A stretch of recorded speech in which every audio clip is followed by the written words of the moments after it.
Okay. Well, let's go ahead and get started. We got a good crowd and lots to cover. So welcome everyone to virtual seminar for what is today, May the 6th, at a special time. Thanks for everyone paying attention to the early start time. As I mentioned in my email, honors convocation follows this event immediately at 4 o'clock. So we didn't want to overlap with honors convocation where we get to celebrate some of our high achieving students. But thank you for joining us at this special time.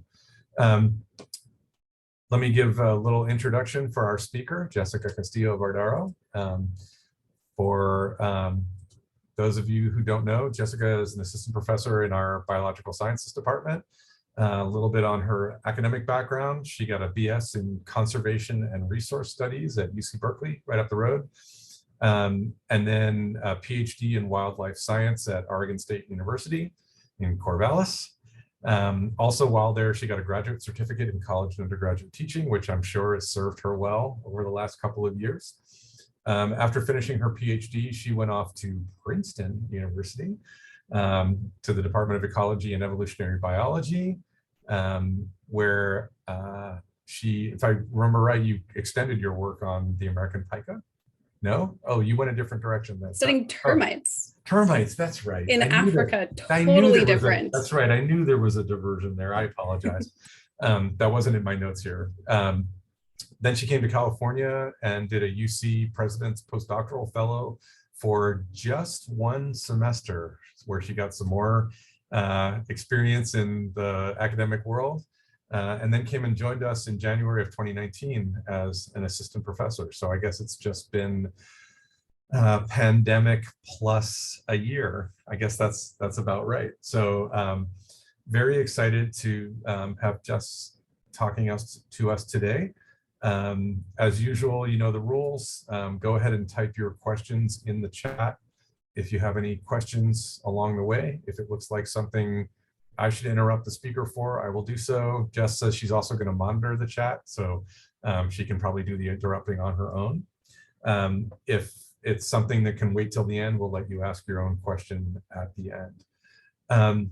The title of today's talk is A Tail of Three Squirrels, Predicted Threats to Our Native Squirrel from Two Invading Species. Super excited to hear about it, not least because I have more than a passing interest in iNaturalist, which is going to be a subject today, and really looking forward to learning about this fascinating work. So Jess, take it away.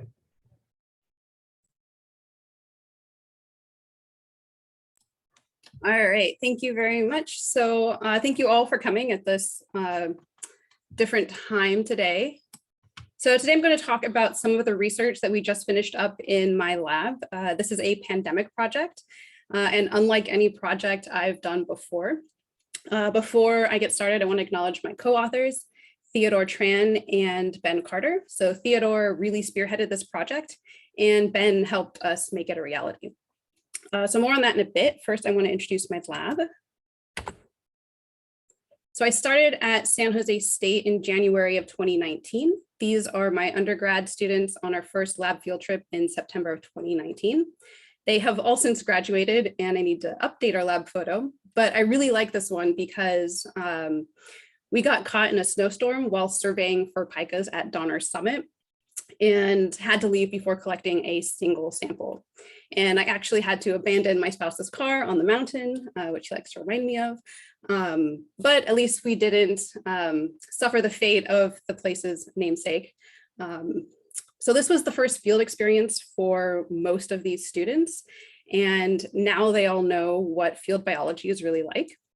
So while it wasn't a successful collecting trip, it was a successful lab field trip, and hopefully we can do it again next fall and coming falls, minus the snowstorm. So in our lab, we are integrating field work with lab work and museum specimens, so we can extract DNA from the specimens themselves. We can use the skeletons for morphological analyses, and we can extract data from the collection tags, which is what my former student Kelsey is doing here. So we're integrating fieldwork, lab work, and museum specimens to address questions in ecology, evolution, and wildlife conservation. Questions such as, how do organisms interact with the landscape? Where are they and why are they there? how are they moving? So we're interested in these questions at the local scale, so from one city park to another, as well as at the broader scale, so like a whole mountain range or across multiple mountain ranges. We want to know what are the implications for management and conservation. So particularly in the context of land use change and urban development, as well as climate change. So currently our work is focused primarily on the American pika, and I could talk for hours about pikas. My expertise is in pikas, but today I want to talk about something that I'm definitely not an expert in, squirrels. So this is the Western gray squirrel, our only large native tree squirrel in California. So I guess raise your hand or put in the chat whether you've ever seen a Western gray squirrel.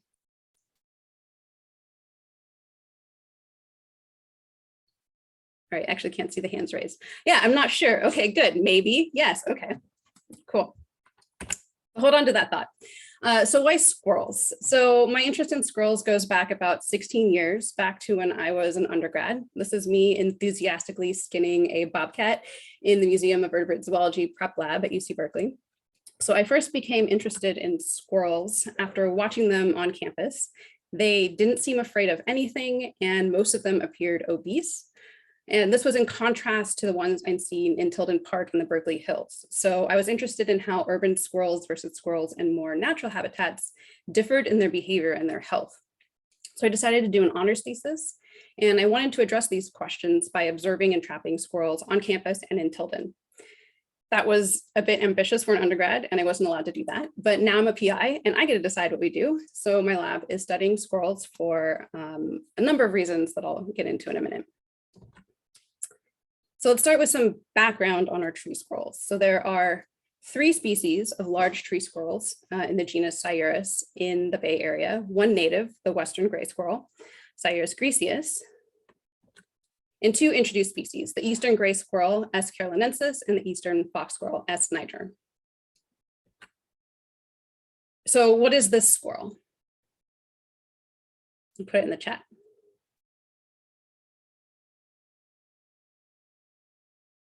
Eastern gray squirrel, yes. And this one?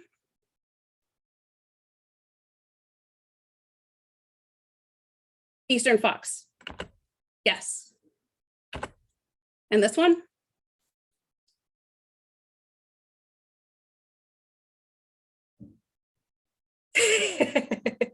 Eastern gray, probably. This is probably an Eastern gray squirrel. So the Eastern gray squirrel is often not gray. It comes in many different colors. These different color morphs are more frequent in some areas than others, but you can find them all in the same area, sometimes at the same time. So the fox squirrel isn't as variable, but you do sometimes see black ones and lighter morphs as well. So when I first got to SJSU, I was used to seeing fox squirrels on the Berkeley campus. I saw them here and thought, yep, fox squirrels.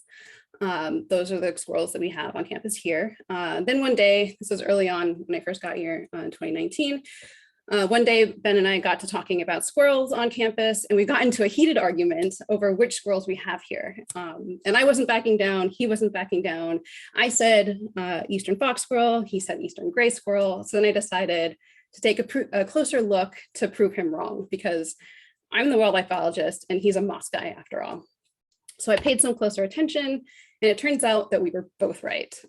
Both introduced species are on campus. So this got me even more interested in studying squirrels. So specifically, I wanted to know which squirrels are where, how many are there, do they overlap spatially and or temporally, how are they moving and dispersing, and then importantly, are the introduced species negatively impacting our native squirrel? So squirrels are a really great study species because they're highly observable and they're abundant on and near SJSU campus. And a major motivation behind this work is that it can be done on campus by undergrads such that they can learn a ton of different field observation and survey techniques, statistical analyses, geospatial analyses, and molecular lab approaches without ever leaving campus. So a major barrier to entry into field biology and wildlife biology more specifically, For first generation low income and underrepresented students is a lack of access to field positions that typically require field experience, which requires volunteering or paying for the experience, plus purchasing expensive gear like boots, rain gear, tents, binoculars, etc. So urban ecology is a great way to get students that practical experience, especially for those that might not otherwise be able to do so. And it also gets people to pay attention to the wildlife around them every day.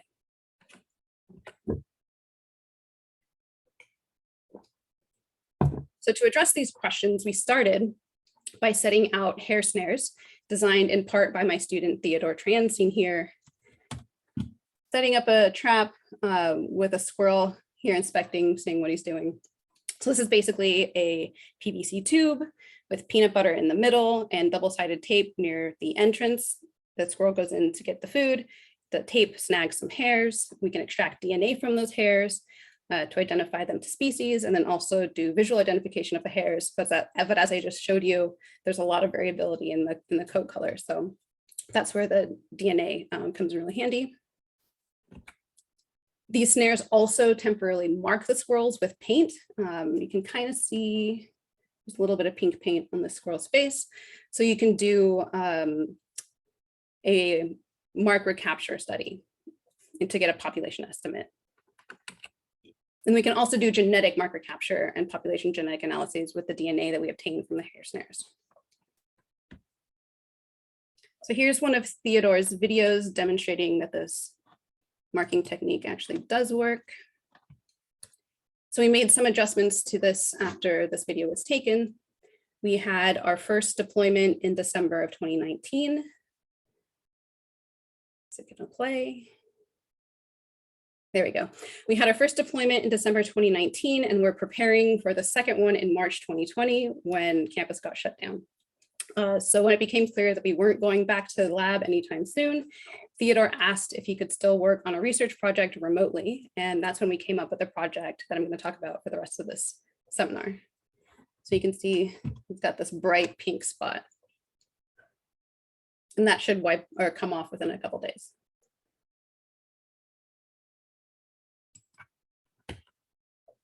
So we set out to predict the species distributions of the 3 Sierra species in the West Coast states. And Theodore is the first author, along with Ben Carter and me, on a paper that's currently in revisions with the Journal of Biological Invasions.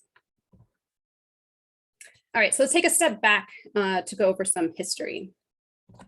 Most of what I could find out about the introductions of these 2 species is from Sheila Byrne's dissertation done at UC Berkeley in the 70s. Byrne wrote, "With the waning of the gold rush frenzy and the development of a settled middle-class population came the plantings of parks, estates, and city streets. Many acres of grassland, savanna, and oak woodland were changed into greener and denser vegetation.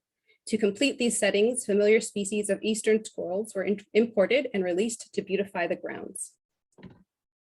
In addition, tree squirrels had long been favorite pets for Americans, and the Victorians were fond of them. Some pets undoubtedly escaped or were released when their juvenile playfulness turned into aggressive and destructive adulthood."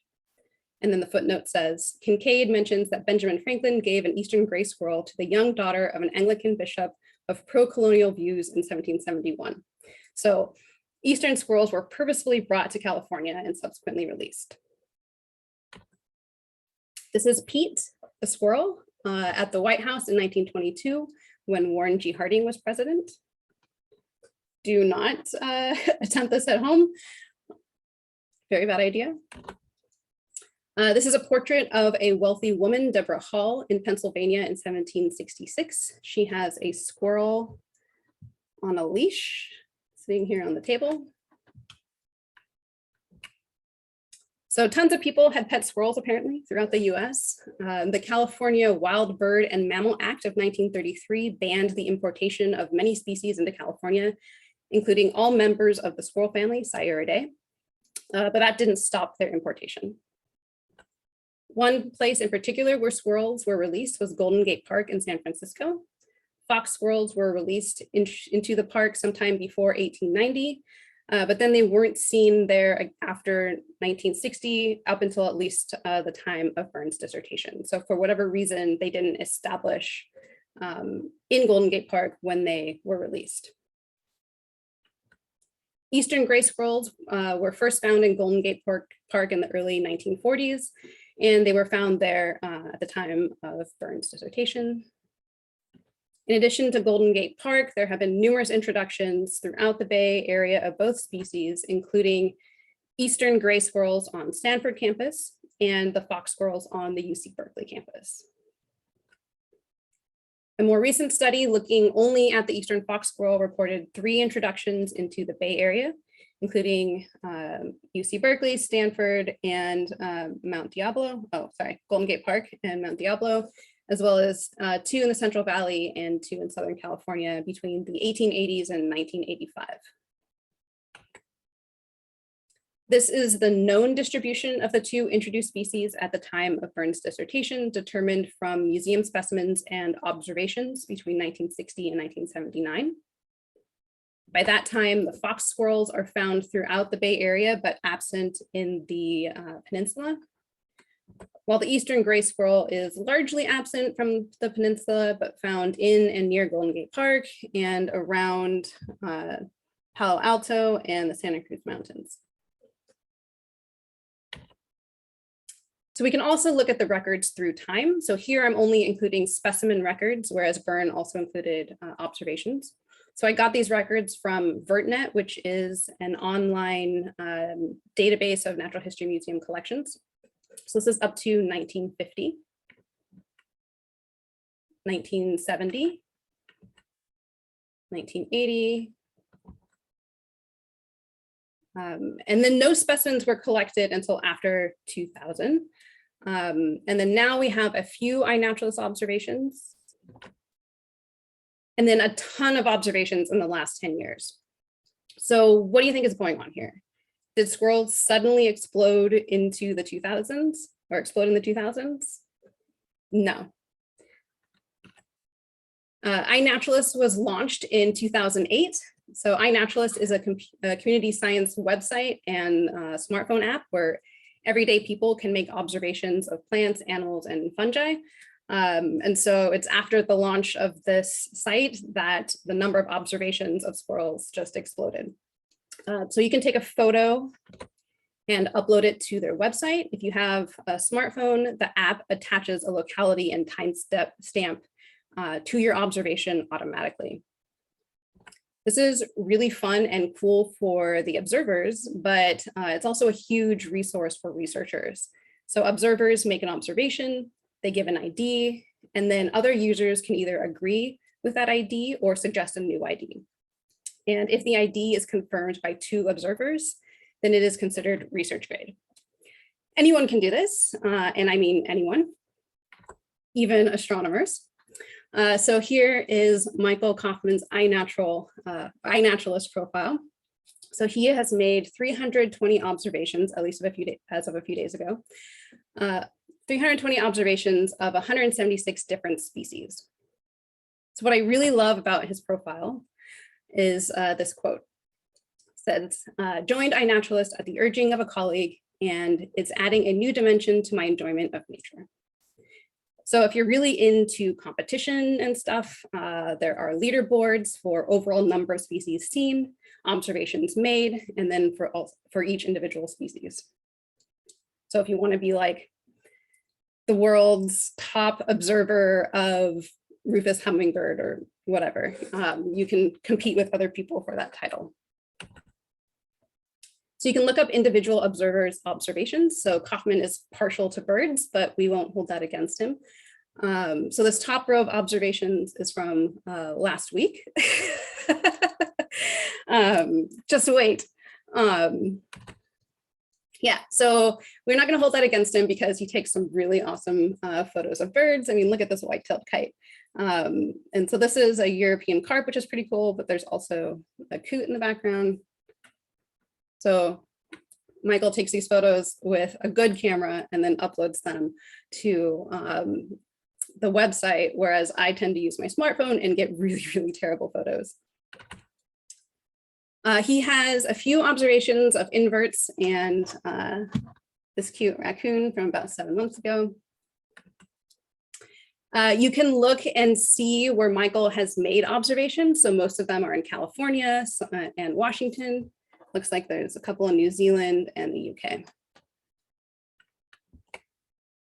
You can search for a particular species within those observations. So Michael saw an eastern gray squirrel on August 29th, 2021.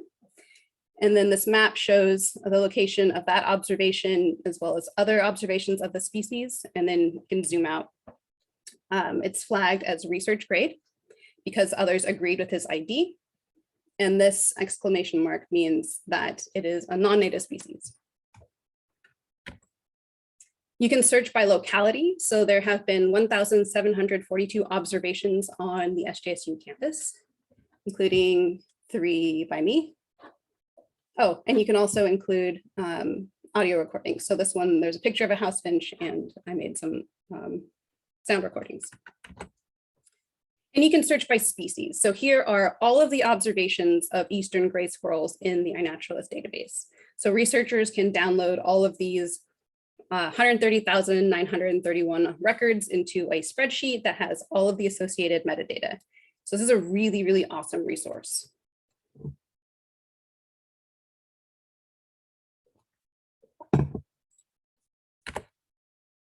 All right, so back to squirrels. We wanted to know what is driving their distribution in the Western states. Is it differences in habitat preferences? And what can we learn from comparing their native versus their introduced range? Is this driven by interactions among the different species? So are they excluding each other from some areas and not others? And is that contributing to the distribution that we see? So here are the iNaturalist observations for the 3 species in the Bay Area. I look at this and the first thing that jumps out at me is what's going on this east side of the peninsula in the South Bay. So there are tons of eastern gray squirrels in the South Bay and along the peninsula, not so much for the fox squirrels, and then really no Western gray squirrels. The Western gray squirrels are up in the Santa Cruz Mountains. And then again, in the East Bay, we see kind of the opposite. We see a ton of the fox squirrels, not so many of the gray squirrels, and then no Western gray squirrels. So is this just a legacy of where they were introduced? Oops. Or is there something else going on? And then also we see them all co-occurring in Marin County and a little bit in San Francisco. So what does that tell us about where they are now and where they could potentially be?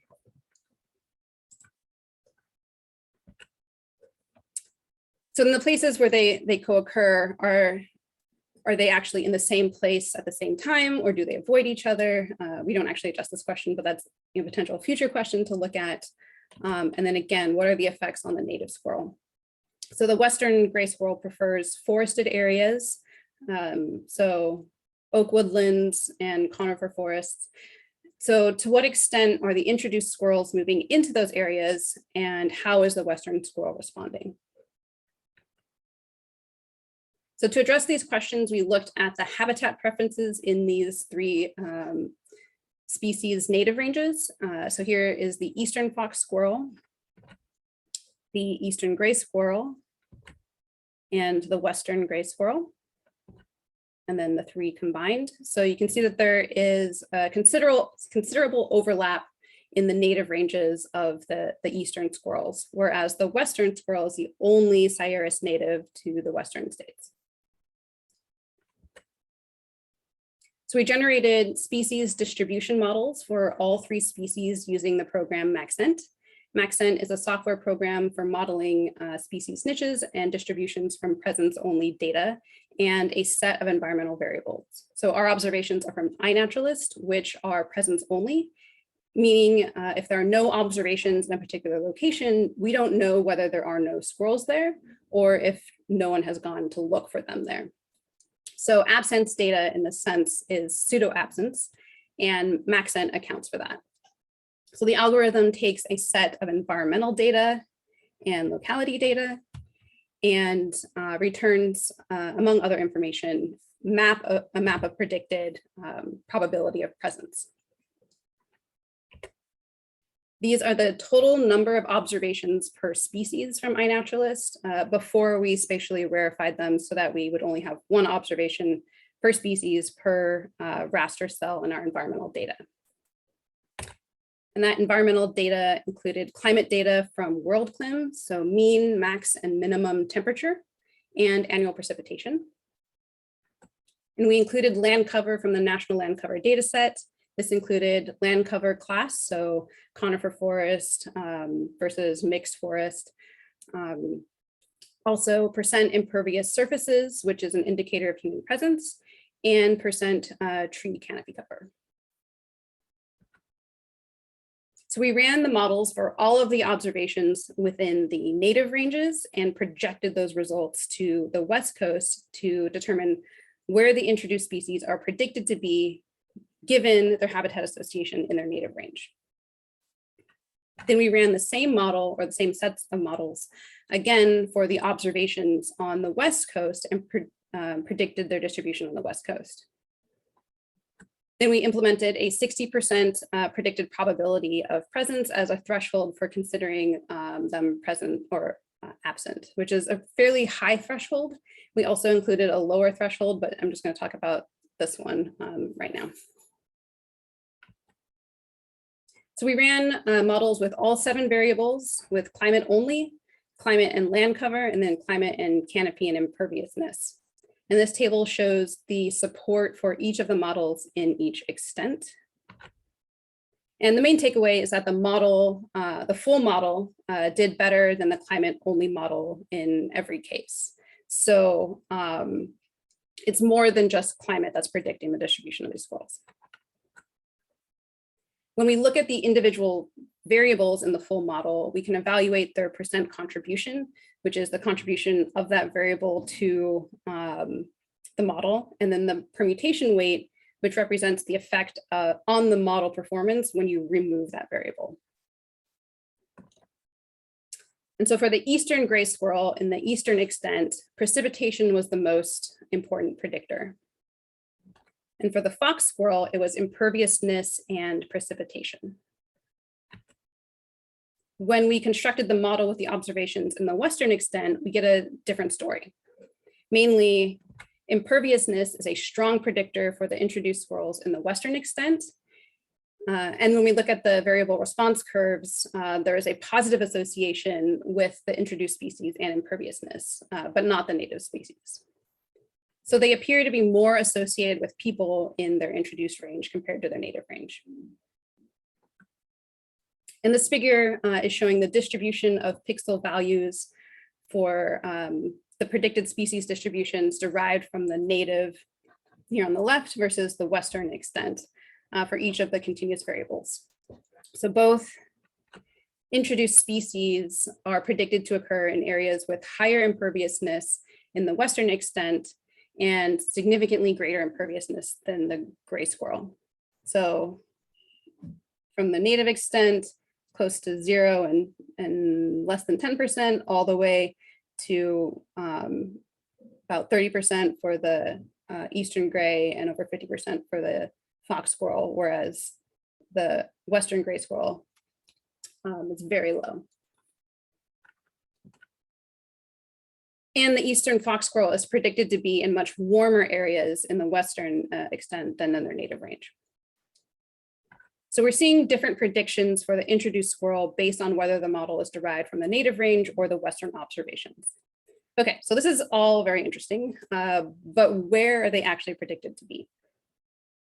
So using that 60% cutoff, this figure is showing for each of the 2 introduced species where they're predicted to be. Blue is based on their native range, green on the western observations, and purple is where both models agree. So there's very little model agreement between the native range and the western extent predictions.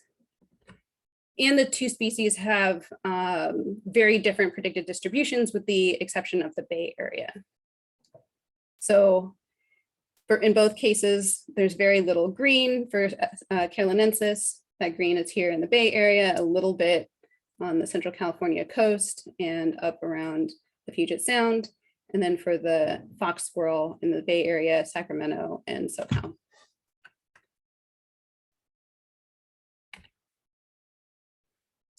If we look again at the iNaturalist observations, the Western prediction better matches where they currently are. That's not too surprising. And the predicted overlap among the three species, again, varies considerably depending on which model we use. So now we're showing the predicted distribution of all combinations of squirrels. So here in purple is all species. There's not really any purple in this figure. And then in this one, it's really just around the Bay Area. So based on the model derived from the western extent, all three are predicted to be in the Bay Area and the Central California coast. So what does this mean for our native squirrel? So these figures show current and predicted conflict with the native squirrel for the eastern gray squirrel on the left and the fox squirrel on the right. So current conflict is where both species have been predicted and the non-native squirrel has been observed in iNaturalist. Predicted is where they are both predicted, but the non-native squirrel has not yet been observed. Invaded, no conflict is where the non-native squirrel has been observed, but the native squirrel isn't predicted to be. And potential invasion, no conflict is where the non-native squirrel is predicted, but the native squirrel isn't. So both species are currently in conflict with the native squirrel in the Bay Area, with potential for expansion and increased conflict. The eastern gray squirrel is predicted to be in conflict in the Pacific Northwest, and the fox squirrel in Southern California. So these are all areas in or surrounding high human footprint. So let's zoom in. So this is the predicted conflict for the eastern gray squirrel in Seattle and the Puget Sound area, Portland and the Willamette Valley, the Bay Area, and Southern California. So the eastern gray squirrel is invading cooler and wetter areas. And there's some evidence that they are competing with and excluding the native gray squirrel from the Santa Cruz Mountains. So there's a study, Jessen et al. 2018, that looked primarily in this area here near Santa Cruz, or near UC Santa Cruz. And they suggested that the introduced squirrels were actually pushing the native squirrels out of the best habitat in the mountains there.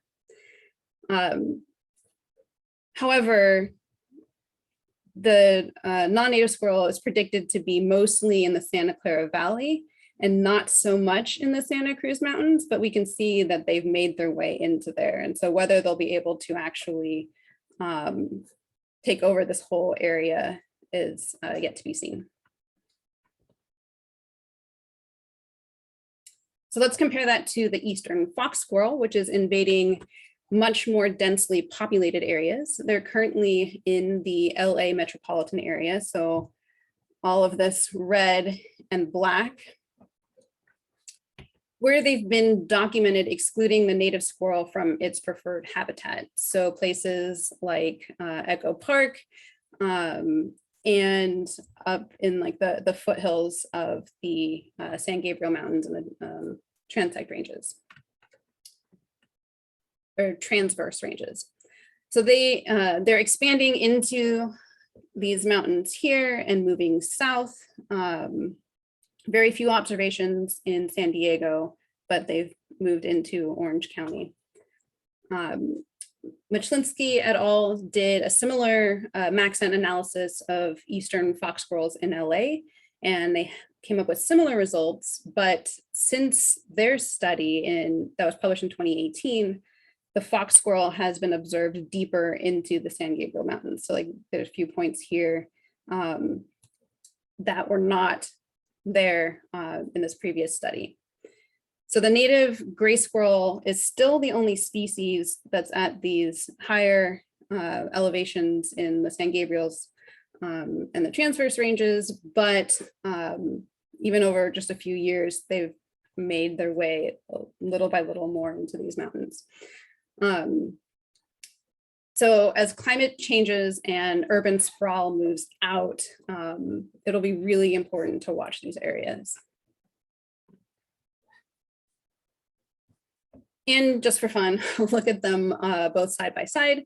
So the eastern squirrels, they're more generalist than the western squirrels, and they have significant overlap in their native range. So they're used to competing with other large tree squirrels for resources, whereas the native western gray squirrel is more of a specialist and has never had to compete with other large tree squirrels.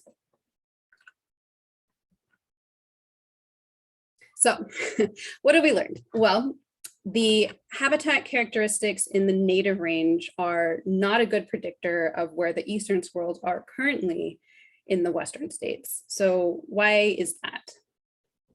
Could it be a founder effect where the squirrels that were better fit to the new environment proliferated? Have they adapted to their new environment?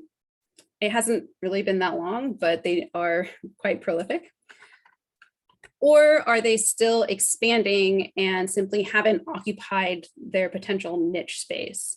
So an important question is whether they can move into this blue area, or are they restricted to these green areas?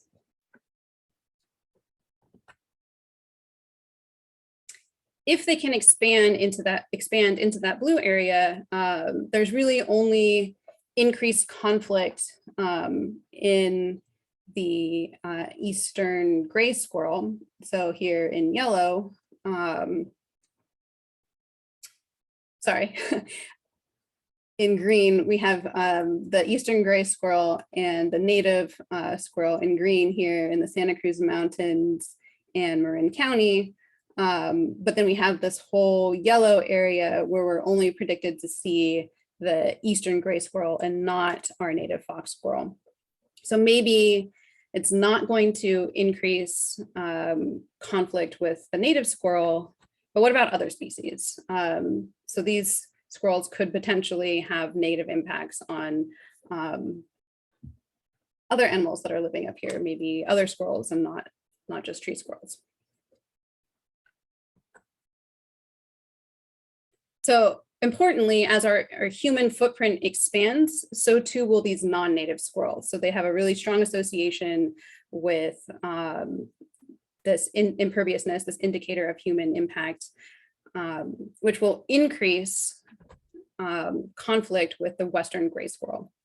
So the Sierra Nevadas will hopefully be a refuge from the introduced squirrels, maybe.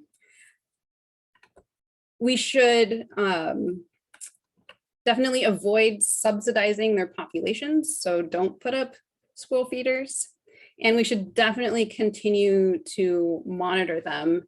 And iNaturalist is a really amazing resource for this. So like I mentioned earlier, a study using iNaturalist and the same methods, but just looking at the LA area, it's already changed a little bit in the last few years. So revisiting this, every few years could give us a better idea of trends and better be able to predict and potentially mitigate the spread of these squirrels and their impact on our native squirrel.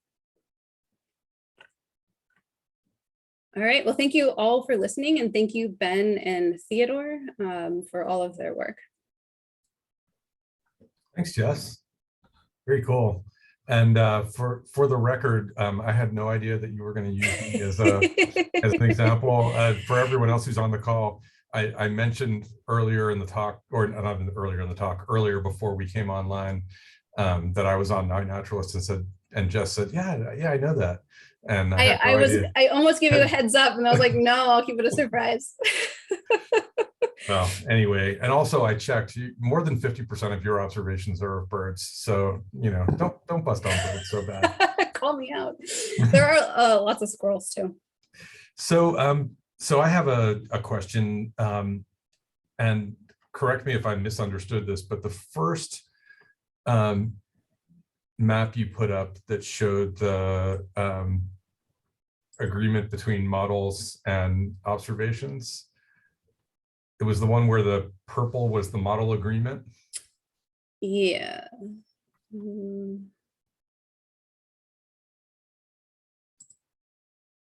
This one? Yeah. So I'm an astronomer by training, and I always am really concerned about selection effects. And I know that iNaturalist is subject to those, like you were mentioning, right? So I couldn't help but notice, at least on the left one, that it looks like Seattle, Portland, and at least the Northern Bay Area are the places where the agreement is the best. Mm-hmm. Is it possible that there's an INAT skew of some kind? Yeah, so that's exactly why, well, not exactly why, that's one of the reasons why, we did this analysis rather than just looking at where they are Right. in on iNaturalist on the west. So this blue did not include any of the Western observations. Right. Okay. So the places where we're seeing purple, those are the areas that were predicted with high probability based on where they're found on the east in their native range. I got it. Okay, I got it. So the value of showing this figure is, based on where they are on the West Coast, this is where we predict them to be. And these purple areas, we have really high confidence that Okay. that they would be there, or that they could be there, right? Correct. Right. Okay. Yeah, because you're absolutely right. Like, I think that's why, we're seeing the Western extent really closely matching the iNaturalist observations. And so including both of these different data sets and comparing them, I think is really valuable. One of the reviewer comments was, well, why didn't you run it with all of them combined? And I was like, wow, good question. I guess I could, but we didn't, and we're not going to. We're just going to talk about the comparison, because that's what initially we were most interested in, is whether those two predictions would be similar, and if not, why not? Right. Great. Okay, let's see. Let's see. Ken Youngman is number one on the question list, and I'm gonna let him ask it himself. Go ahead, Ken. So are there any European or British squirrels in North America? Good question. Not that I'm aware of, but there are eastern gray squirrels in Europe, and they are doing a number on the native red squirrels in Spain or Italy, for sure. So I know the other way is true, but I don't know. I don't think so. And presumably the eastern grays got to the British Isles by boat or something. I mean, like, we saw that previous slide where I guess Benjamin Franklin gifted someone a squirrel. So I don't know where that person took the squirrel. Like, did they take it back with them to the UK? So I assume that they were purposely moved around by people who like squirrels and think they're cute and fun until they're not. Yeah.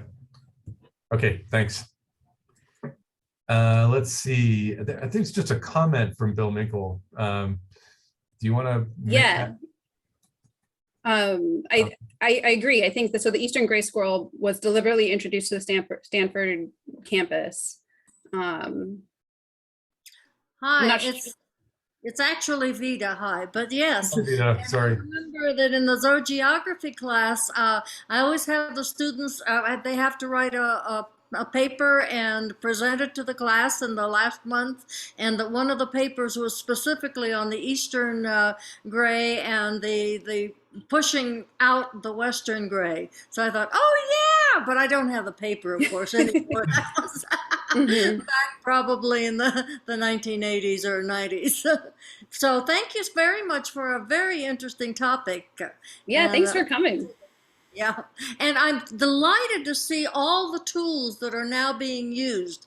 The molecular aspect, the genetics, the looking at ecology of photography that's available so easily, and museum specimens. You know, people sometimes ask, what good are museum specimens? Well, for something like this, they are crucial.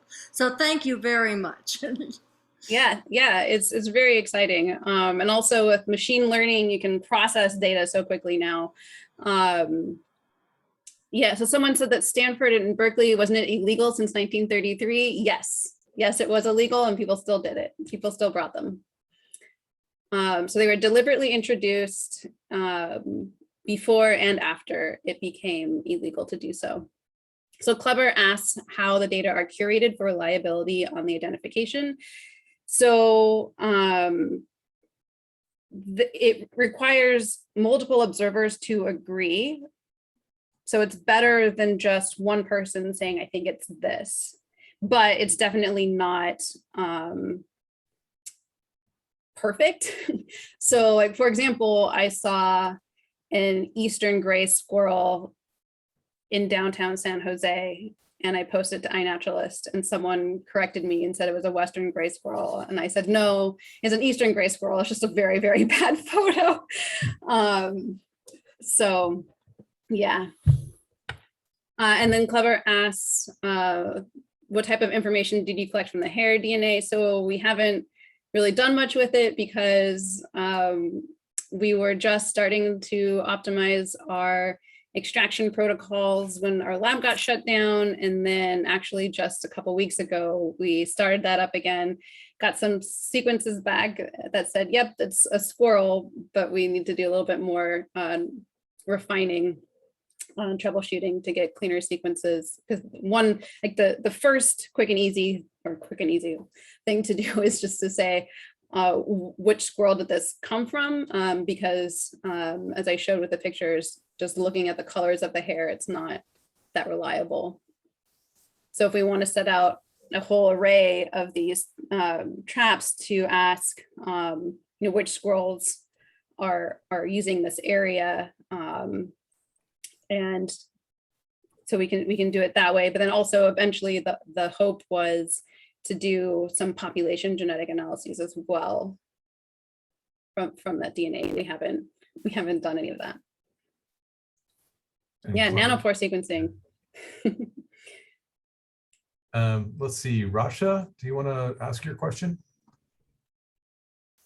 Should be able to turn your mic on. There you go. Yeah, simple question. What's the most obvious differential between the Eastern and Western? I mean, they seem very similar on the pictures shown, and there was testimony to others that have been mistaken. So if there's any one or two obvious things you can point out, be curious. To visually tell them apart?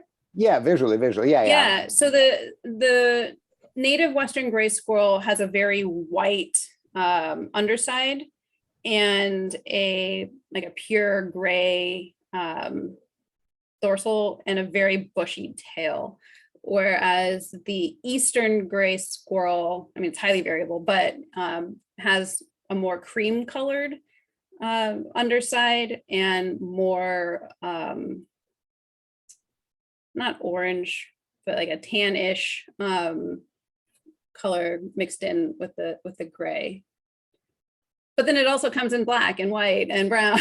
So, but yeah, the Western gray squirrels are strikingly white below, gray behind with the big fluffy gray tail. Okay. Scott asked, sorry, did you have anything else? No, thanks. Although, well, since I'm on the line here, there was a question earlier. Do they ever interbreed or not? Yeah, so I was just gonna address that question. So they overlap in most of their range. And like I did a quick lit search a while back and didn't see anything about that. So it'd be weird for them to overlap in so much of their range and not hybridize, but then hybridize in the Western states. But that is something that I've been thinking about, and we could potentially look at maybe sometime in the future. Thanks. So it looks like Curtis asked a detailed question in the Q&A. Let me let him ask it himself. Curtis, you Okay, wanna can ask? you hear me?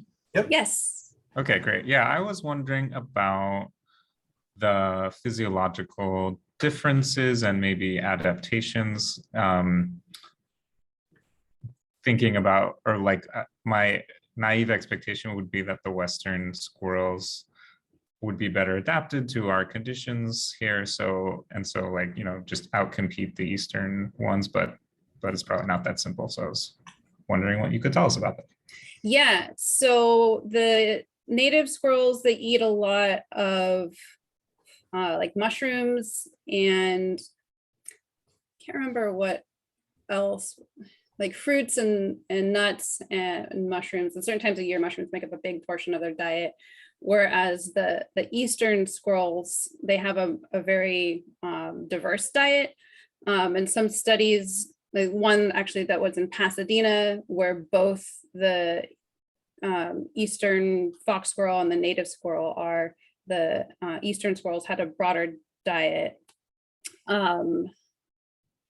And they're more tolerant of people and will more readily eat like your sandwich, your lunch. I remember, as an undergrad, sitting on the ground with my lunch next to me, and the squirrel like literally came and went into my bag and grabbed my food. So like they're much more likely, like a native squirrel won't come that close to people as far as I know. And so like the introduced squirrels are just way more used to people and will get into our food. And so, yeah, I think they're really, associated with people, and as we are expanding, they will also expand. Does that answer your question? Yeah, thanks. Yeah, thanks. Okay. It looks like we're up to last chance for questions. Anyone want to ask one more? All right, well, I want to thank Jessica for a really cool talk, great example of how to use modern techniques to do cool urban science. What to do when your lab gets shut down. Yeah, exactly. And a good pitch for iNaturalist, because if I can do it, anyone can. Maybe maybe it's worth mentioning, Clever asked the question about identification of the species. Most of the things that I post, I don't know a priori what they are. And the machine learning algorithms in iNat are really good at making a good preliminary identification. I would say more than 80% of the time, the experts agree with what the algorithm told me they were. So yeah, but Clever's right. Only if you take good photos. Yeah, fair enough. Yeah, the quality of the photo definitely makes a difference. Lighting, optics, all of that. But yeah, when you have a good photo, it does really well. So I'm very impressed. Better with animals than with plants. I think with plants, they're they're sort of like, yeah, we think it's this family, but we're not sure what within that. So yes, it's a yeah, and I've learned to identify the bumblebees and the carpenter bees in my front yard, because I take a photo, upload them, and say like Bombidae or something, Bombacillidae, there we go, is the family. So like I know that. Right. And then come back a few days later and there'll be like 3 people will have commented and added IDs. And so now I know that there's the yellow-faced bumblebee and I don't remember the species of the carpenter bee, but yeah, so I learned that from iNaturalist. Yeah, it's a great learning tool. Is there any correlation with winter food storage? So that's a great question. I don't know, but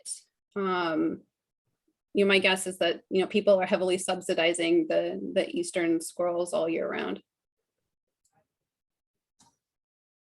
All right. Well, we're just about at 4 o'clock. Perfect timing. Thanks again, Jess. Thanks everyone for joining us. And we will see you next week. I think Tahir Issa is up for a talk And you'll see an announcement coming out about that in the coming week. So have a good weekend, everyone. Happy Mother's Day to any mothers, and we will see you next time. All right, Take thank you. care. Bye.